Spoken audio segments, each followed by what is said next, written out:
കൊതുക് കാരണം ഗൗതമിന് ഉറങ്ങാൻ പറ്റുന്നില്ലല്ലോ. ഇനിയിപ്പോ എന്താ ചെയ്യാ?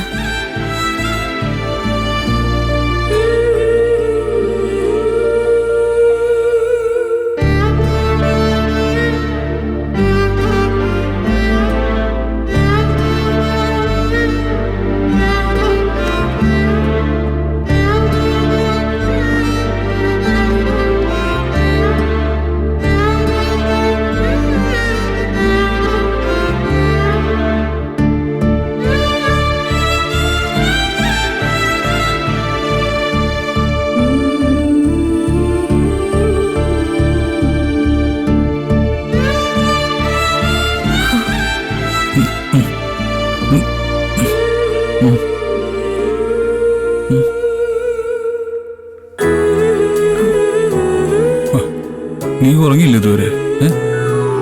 കൊതുക് ശല്യം കാരണം ഗൗതമിന് ഉറങ്ങാൻ പറ്റുന്നില്ലായിരുന്നു. അതുകൊണ്ട് ഞാൻ ഇത് വെച്ചൊന്ന് വീശി തന്നതാ. ആ, ഗൗതം കിടന്നു, ഞാൻ വീശിത്തരാം. അപ്പൊ നിനക്ക് ഉറങ്ങണ്ടേ? അത് സാരമില്ല, കിടന്നു ഗൗതം. എന്നിട്ട് നന്നായിട്ടൊന്ന് ഉറങ്ങി. അത് വേണ്ട, അത് നന്ദി, ഞാൻ വീശിക്കോളാം. എന്നിട്ട് നീ കിടക്ക്. പറയുന്നത് കേൾക്ക് ഗൗതം. AC-യിൽ കിടന്നുറങ്ങി ശീലിച്ച ആളാ. ഒരു ഫാൻ പോലും ഇല്ലാതെ കിടന്ന ഉറക്കം വരില്ല. ഞാൻ വീശിത്തരാം. അപ്പൊ പിന്നെ നിനക്ക് ഉറങ്ങണ്ടേ? ഞാൻ ഉറങ്ങിക്കോളാം.